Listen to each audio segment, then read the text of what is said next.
Hello friends, நம்ம இன்றைக்கி வந்து நல்ல டேஸ்ட்டான மட்டன் நுரையீரல் வச்சு பெப்பர் தூக்கலாக ஒரு கிரேவி தான் செய்ய போகிறோம். நல்ல சூடான சாதத்தில் இந்த கிரேவி போட்டு சாப்பிட்டு பாருங்கள், அவ்வளோ சூப்பராக டேஸ்ட்டு செம்மையாக இருக்கும். வாங்க எப்படி செய்யலான்னு பார்க்கலாம். ஸ்டவ் ஆன் பண்ணிவிட்டு ஒரு 1.5 ஸ்பூன் அளவுக்கு ஆயில் சேர்த்துக்கோங்க. கொஞ்சமாக கடுகும் சோம்பும் போட்டு தாளிச்சிக்கோங்க. கொஞ்சம் கருவேப்பிலை சேர்த்துக்கோங்க. எல்லாமே நல்லா பொரிஞ்ச பிறகு 2 பெரிய வெங்காயம் நீள நீளமாக கட் பண்ணி சேர்த்துக்கோங்க. வெங்காயம் லைட்டாக ப்ரௌன் ஆகிற வரைக்கும் நல்லா வந்து வதக்கி விட்டுருங்க. 1 ஸ்பூன் அளவுக்கு இஞ்சி பூண்டு பேஸ்ட் சேர்த்து நல்லா வதக்கிட்டு, ஒரு தக்காளி வந்து பொடியாக கட் பண்ணி சேர்த்து அதையும் வதக்கிக்கோங்க. வெங்காயம் தக்காளி ரெண்டுமே நல்லா வதங்கி மசிஞ்ச பிறகு ஒரு 1/4 டீஸ்பூன் மஞ்சத்தூள், ஒரு 1/2 டீஸ்பூன் அளவுக்கு பார்த்திங்கன்னா காஷ்மீரி மிளகாத்தூள் சேர்த்துருக்கேன்.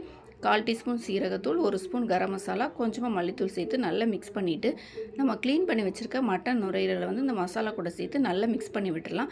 எல்லாம் நல்லா மிக்ஸ் ஆன பிறகு கொஞ்சமாக தண்ணி சேர்த்துட்டு தேவையான உப்பு சேர்த்து க்ளோஸ் பண்ணி வச்சுருங்க. ஸ்டவ்வை வந்து மீடியமான ஃப்ளேமில் வச்சுட்டு க்ளோஸ் பண்ணி விட்டுருங்க. அப்போ தான் வந்து அது நல்லா வெந்து வரதுக்கு கொஞ்சம் ஈஸியாக இருக்கும். அதுக்கப்புறமா வந்து பெப்பர் சேர்த்துக்கலாம். இதில் பார்த்திங்கன்னா நான் இன்றைக்கி வந்து 1/4 டீஸ்பூன் அளவுக்கு தான் மிளகாத்தூள் சேர்த்துருக்கேன். அதுவும் இன்றைக்கி காஷ்மீரி மிளகாத்தூள் தான் சேர்த்துருக்கேன். நீங்கள் தனி மிளகாத்தூள்னால் காரத்துக்கு தக்கன சேர்த்துக்கோங்க.